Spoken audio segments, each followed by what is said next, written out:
Hi, my name is Monica. My friends call me Mo. Welcome to Bible in a Year with Mo.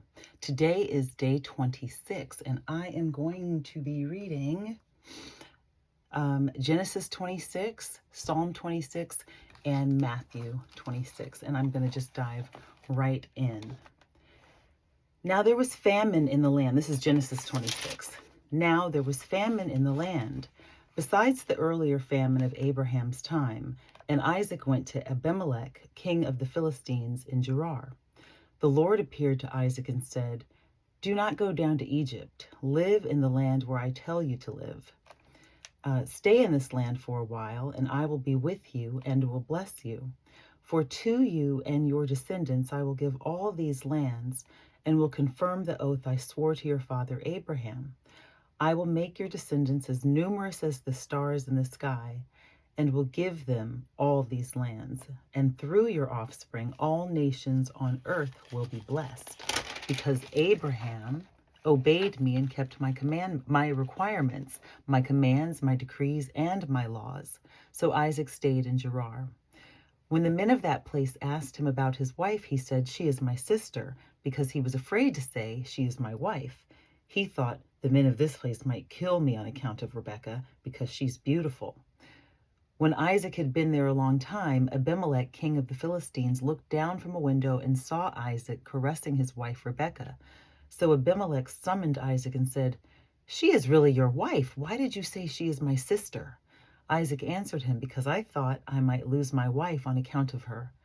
Then Abimelech said, 'What is this you have done to us? One of the men might well have slept with your wife and would have brought guilt upon us.' So Abimelech gave orders to all the people, 'Anyone who molests this man or his wife shall surely be put to death.' Isaac planted crops in that land, and the same year reaped 100-fold, because the Lord blessed him. The man became rich, and his wealth continued to grow until he became very wealthy. He had so many flocks and herds and servants that the Philistines envied him.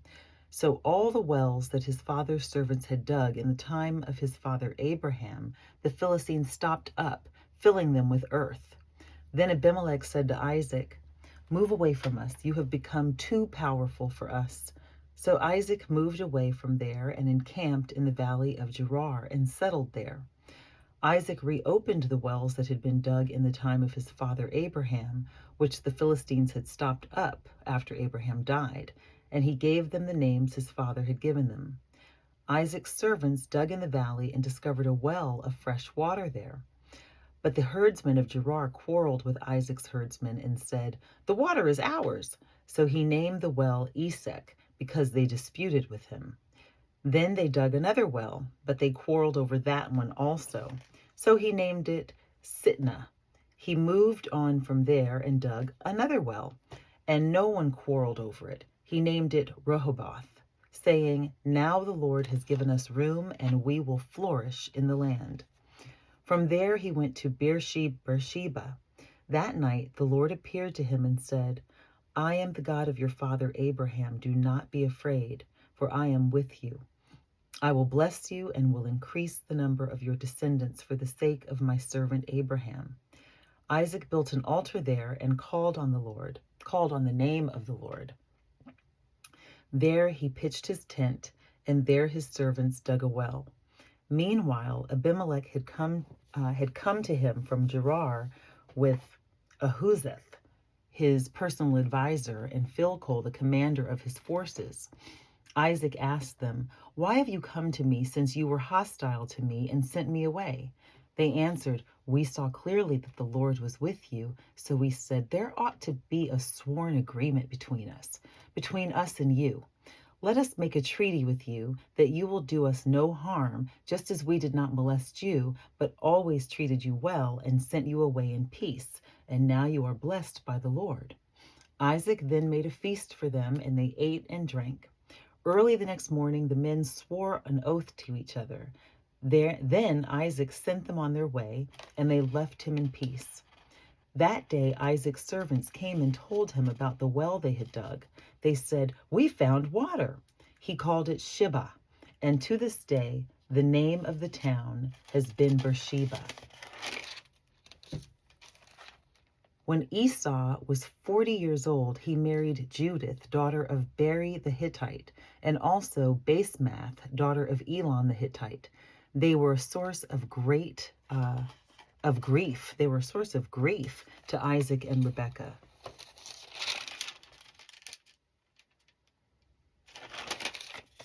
Okay. Now I'm going to read Psalm 26.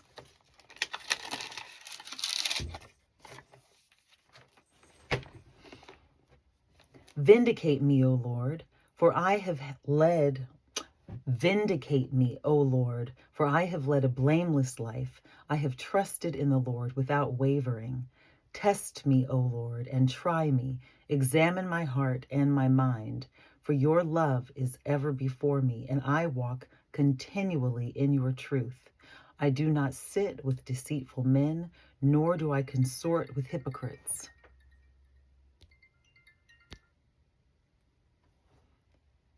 Nor do I consort with hypocrites. I abhor the assembly of evildoers and refuse to sit with the wicked.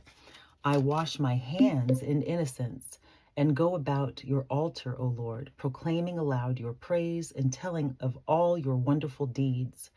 I love the house where you live, O Lord, the place where your glory dwells. Do not take away my soul along with sinners, my life with bloodthirsty men in whose hands are wicked schemes, whose right hands are full of bribes. But I lead a blameless life. Redeem me and be merciful to me. My feet stand on level ground. In the great assembly, I will praise the Lord. And now, Matthew chapter 26.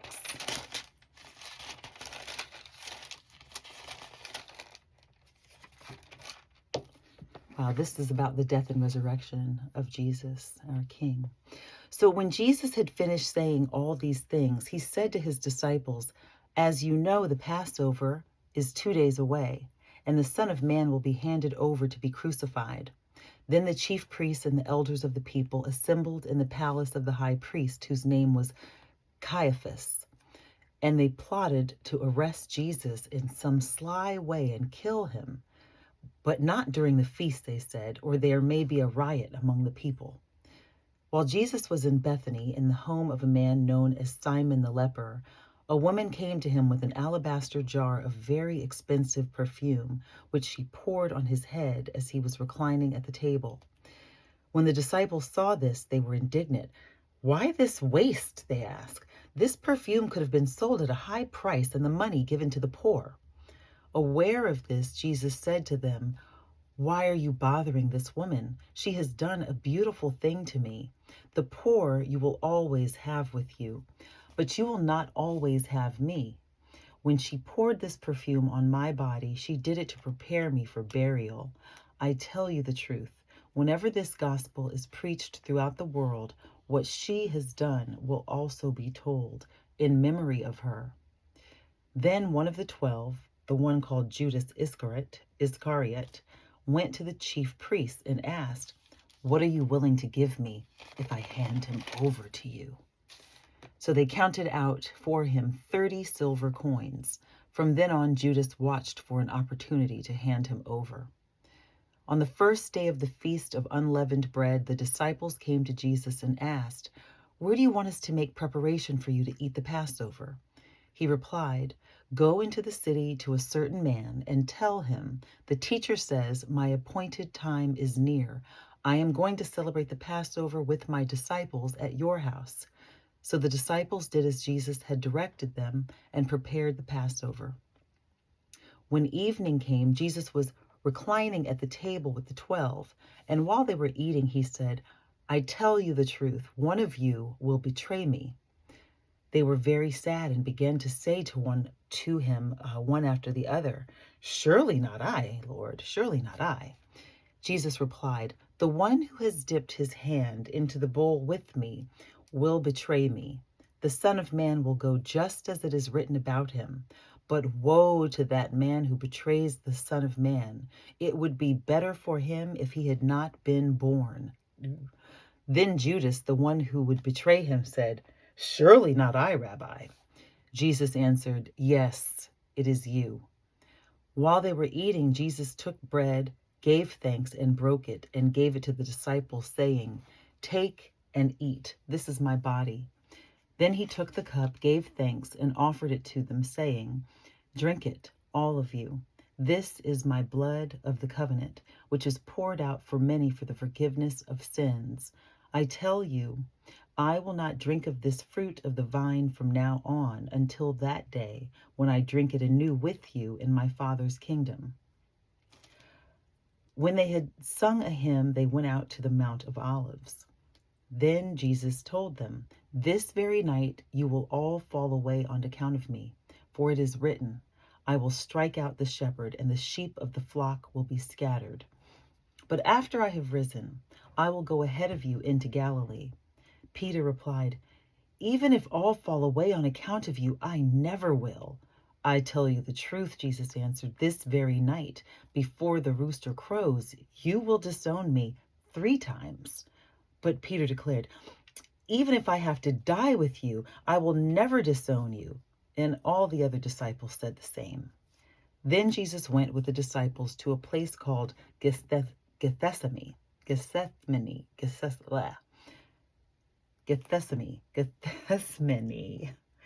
And he said to them, "Sit here while I go over and pray." He took Peter and the 2 sons of Zebedee along with him, and he began to be sorrowful and troubled. Then he said to them, "My soul is overwhelmed with sorrow to the point of death. Stay here and keep watch with me." Going a little farther, he fell with his face to the ground and prayed, "My Father, if it is possible, may this cup be taken away from me. Yet not as I will, but as you will." Then he returned to his disciples and found them sleeping. "Could you men not keep watch with me for 1 hour?" he asked Peter. "Watch and pray so that you will not fall into temptation. The spirit is willing, but the body is weak." He went away a second time and prayed, "My Father, if it is not possible for this cup to be taken away unless I drink it, may your will be done." When he came back, he again found them sleeping because their eyes were heavy. So he left them and went away once more and prayed the 3rd time, saying the same thing. Then he returned to the disciples and said to them, "Are you still sleeping and resting? Look, the hour is near, and the Son of Man is betrayed into the hands of sinners. Rise, let us go. Here comes my betrayer." While he was sleeping, Judas, one of the 12, arrived. With him was a large crowd armed with swords and clubs, sent from the chief priests and the elders of the people. Now the betrayer had arranged a signal with them. "The one I kiss is the man. Arrest him." Going at once to Jesus, Judas said, "Greetings, Rabbi," and kissed him.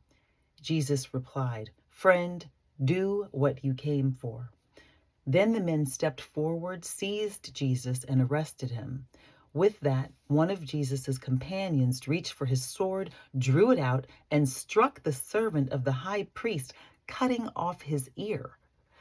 "Put your sword back in its place," Jesus said to him, "for all who draw the sword will die by the sword. Do you think I cannot call on my Father, and he will at once put at my disposal more than 12 legions of angels? But how then would the scriptures be fulfilled that say it must happen in this way?" At that time, Jesus said to the crowd, "Am I leading a rebellion that you have come out with swords and clubs to capture me? Every day I sat at the temple courts teaching, and you did not arrest me. But this has all taken place that the writings of the prophets might be fulfilled." Then all of the disciples deserted him and fled. Those who had arrested Jesus took him to Caiaphas, the high priest, where the teachers of the law and the elders had assembled. But Peter followed him at a distance, right up to the courtyard of the high priest. He entered and sat down with the guards to see the outcome. The chief priests and the whole Sanhedrin were looking for false evidence against Jesus so that they could put him to death. But they didn't find any, though many false witnesses came forward. Finally, 2 came forward and declared, "This fellow said, 'I am able to destroy the temple of God and rebuild it in 3 days.'" Then the high priest stood up and said to Jesus, "Are you not going to answer? What is this testimony that these men are bringing against you?" But Jesus remained silent. The high priest said to him, "I charge you under oath by the living God. Tell us if you are Christ, the Son of God." "Yes, it is as you say," Jesus replied. "But I say to all of you, in the future you will see the Son of Man sitting at the right hand of the Mighty One and coming on the clouds of heaven." Then the high priest tore his clothes and said, "He has spoken blasphemy.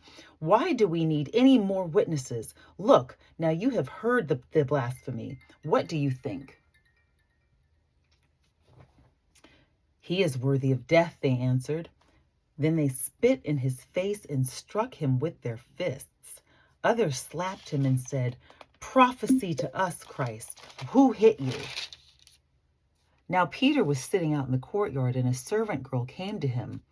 "You also were with Jesus of Galilee," she said, but he denied it before them all. "I don't know what you're talking about," he said. Then he went out to the gate where another girl saw him and said to the people there, "This fellow was with Jesus of Nazareth." He denied it again with an oath. "I don't know the man." After a little while, those standing went up to Peter and said, "Surely you are one of them, for your accent gives you away." Then he began to call down curses on himself, and he swore to them, "I don't know the man." Immediately a rooster crowed. Then Peter remembered the word Jesus had spoken, "Before the rooster crows, you will disown me 3 times." And he went outside and wept bitterly. Thank you so much for joining me at Bible in a Year with Mo. I hope that you are, following along or listening and gaining something from it. And I also hope that I will see you tomorrow for day 27. Thank you. Peace.